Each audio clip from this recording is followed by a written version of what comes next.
2024 లేదా 25లో డిగ్రీ లేదా బీటెక్ చదివారా? సాఫ్ట్వేర్ జాబ్ కోసం ఎదురు చూస్తున్నారా? అయితే కోడ్ జ్ఞాన్ 100 డేస్ కోర్సులో చేరండి, జాబ్ సాధించండి.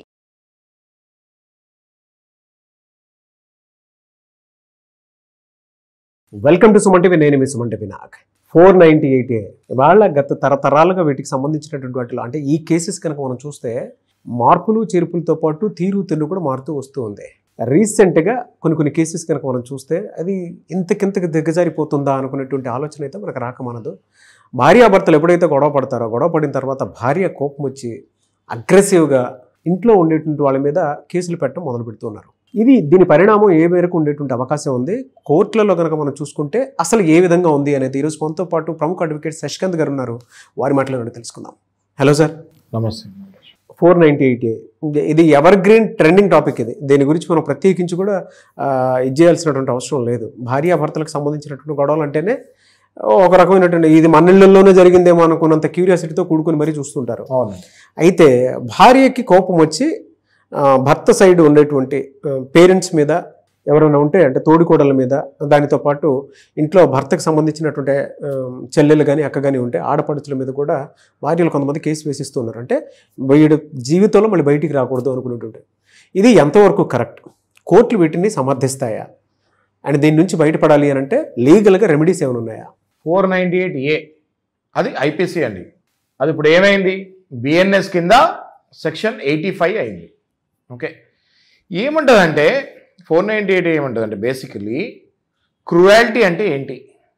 హస్బెండ్ మ్యారేజ్ తర్వాత భార్యను కనుక హింసిస్తే అది గృహహింస కిందకు వస్తుంది, అది క్రూయాలిటీ కిందకు వస్తుంది. అప్పుడు muscle power by virtue of gender, females are always weak compared to muscle power of the men. కాబట్టి భార్యలకి అంటే ఆడవాళ్ళకి చట్టం ఇచ్చిన ప్రొవిజన్ 498A. వెంటనే రండమ్మా, మీరు పోలీస్ వాళ్ళ సహాయం తీసుకోండి, ఇది 498A సెక్షన్ అని అది ప్రొవిజన్ పెట్టారు. దీన్ని ఏం చేశారు? గత 30 ఏళ్లగా ఈ సెక్షన్ని ఆగమాగం చేసేసి దీన్ని ఇష్టం వచ్చినట్టు వాడి, మీరు కనుక 20 ఏళ్ళు 25 ఏళ్ళ క్రితం తీసుకుంటే ఈ సెక్షన్లో ఒకవేళ కేసు వేస్తే మాత్రం వెంటనే హస్బెండ్, తల్లిదండ్రులు, అక్క, చెల్లి, అన్న, తమ్ముడు ఎవరుంటే వాళ్ళు, బావమరుదులు, బావాలు, అటువైపు అబ్బాయి వైపు ఎవరుంటే వాళ్ళని తెల్లారుజామున 5-5:30కు వచ్చి పోలీసు వాళ్ళు అరెస్ట్ చేసుకెళ్ళి జైల్లో పెట్టేవాళ్ళు. మళ్ళీ బెయిల్ అప్లై చేసుకుంటే కానీ వాళ్ళు బయటకు వచ్చే పరిస్థితి లేకుండే. ఒక 10-15 ఏళ్ల క్రితం Arnesh Kumar versus state of Bihar అని ఒక కేసులో, ఇంక ఈ 498A కేసు అన్ని దొంగ కేసులు అయిపోయినాయి మ్యాక్సిమం. ఒక సుప్రీంకోర్టు ఒక స్ట్రాటజీ తీసి 100 కేసుల్లో దగ్గర 60 నుంచి 80 కేసులు ఇవన్నీ దొంగ కేసులే. ఇందులో ఒరిజినల్గా క్రూయాలిటీ ఉండట్లేదు. అబ్బాయి కేవలం అబ్బాయి పడక అమ్మాయికి ఇష్టమైన పెళ్లి చేయకపోవడం వల్ల ఈ కేసులు వేస్తారని ఒక నిర్ధారణకు వచ్చి అరెస్ట్ వెంటనే తీసేసి ప్రతి స్టేట్లో ఉన్న హైకోర్టుకి అరెస్ట్ చేయకండి, 41A నోటీస్ ఇవ్వండి, ట్రయల్ చేయండి, ట్రయల్లో కనుక అది ప్రూవ్ అవుతే అప్పుడు మీరు అరెస్ట్ చేయండి అని చెప్తాం జరిగింది. అప్పటి నుంచి ఈ అరెస్టులు గోల పోయింది. అయితే ఇంకా నడుస్తూనే ఉంది. అరెస్టే కాదు, ఇప్పుడు మానసికంగా అబ్బాయిలు ఎంతో కుంగిపోతూ ఉంటారు. ఎఫ్ఐఆర్ అవుతే చాలు, రైట్? ఇప్పుడు అరెస్ట్ పోయింది భయము, ఇప్పుడు ఎఫ్ఐఆర్ల భయం పట్టుకుంది అబ్బాయిలందరికీ. మొన్న ఈ మధ్య బాంబేలో కేసు ఉదాహరణకు తీసుకుంటే ఒక ఆవిడ పెళ్ళవగానే భర్త యొక్క తల్లి, అక్క, చెల్లి అందరి మీద 498A కేసు వేస్తాం జరిగింది. అందరి మీద ఎఫ్ఐఆర్ అయిపోయింది. వెంటనే ఈ వ్యక్తి బాంబే హైకోర్టుకి వెళ్ళి దీని మీద పిటిషన్కి రిప్లై ఇస్తాం జరిగింది. వెంటనే వీళ్ళు ఏం చేశారు? అవి ఇవి మేనేజ్ చేసేసి లేదు ఈయన హింస పెట్టాడు అనేసరికి బాంబే హైకోర్టు కేసు కొట్టేసి వాళ్ళకి అమ్మాయిలకే ఫేవర్ ఇచ్చింది. వెంటనే ఈయన ఏం చేశాడు? తెలివిగా చూడండి, చాలా మంది అక్కడతో ఆగిపోతారు, హైకోర్ట్స్ దగ్గర ఆగిపోతారు. ఆగకూడదు అని నేను అంటాను. వెంటనే ఈయన ఏం చేశాడు? సుప్రీంకోర్టుకి వెళ్ళాడు. సుప్రీంకోర్టుకి అప్పీల్కి వెళ్ళి ఈ దొంగ కేసు ఏమి మేము ఇబ్బంది పెట్టలేదు, మేము అదనపు కట్నం అడగలేదు, నేను కొట్టింది లేదు, వాళ్ళ దగ్గర సాక్ష్యాలే లేవు అని చెప్తాం జరిగింది.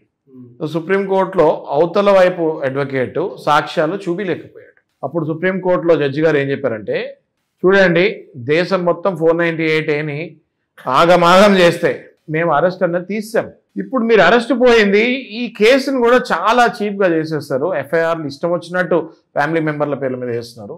ఇది కరెక్ట్ కాదు. ఆ అమ్మాయి అసలు సాక్ష్యాధారాలే చూపించలేకపోతుంది. కొట్టిన మరకలు లేవు, ఎక్కడ సూసైడ్ సిమ్టమ్స్ లేవు.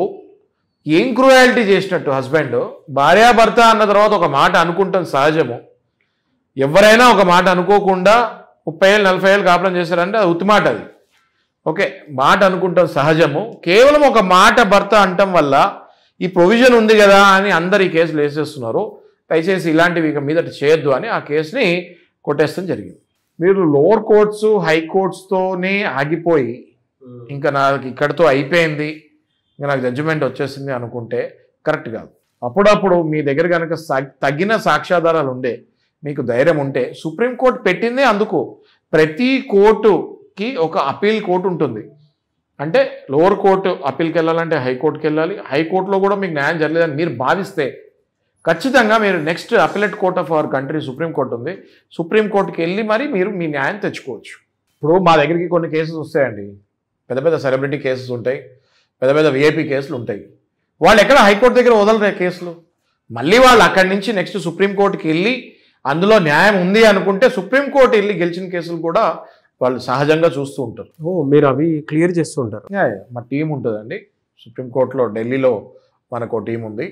They will definitely deal with హైకోర్టులో ఏవైతే న్యాయం దొరకలేదని భావిస్తారో ఖచ్చితంగా వాళ్ళు సుప్రీంకోర్టుకి వెళ్ళి ఆ కేసులో తగిన న్యాయం మనం తీసుకునే ఛాన్సెస్ గట్టిగా ఉంటాయి. బట్ మీరు చెప్పిన దాని ప్రకారం అయితే ప్రస్తుతం ఏ విధంగా ఉంది 498A నిజంగానే బయట సమాజంలో ఒక్కొక్క భూతం అయిపోయిందని అనుకోవచ్చు. అటువంటి వాటికి సుప్రీంకోర్టు చెక్ పెడుతుందంటే it's great thing. Anyways thank you అండి, thank you so much Shashikant గారు. చూసారు కదండి వీడియో. ఈ వీడియోపై మీ అభిప్రాయం కామెంట్ బాక్స్లో పోస్ట్ చేయండి. ముఖ్యంగా మీరు కనుక ఎవరున్నా సరే సలహాలు సూచనలు సంప్రదింపుల కోసం శశికాంత్ గారిని కనుక అప్రోచ్ అవ్వాలనుకుంటే డెఫినెట్గా మీరు సంప్రదించవచ్చు. అండ్ మీకు ఏదైనా డౌట్స్ ఉంటే కింద కామెంట్ బాక్స్లో కూడా మీరు పోస్ట్ చేయొచ్చు.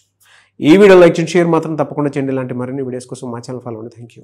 సుమన్ టీవీలో మీ పర్సనల్ అండ్ బిజినెస్ ప్రమోషన్స్ కోసం కింది నెంబర్కి కాంటాక్ట్ చేయండి.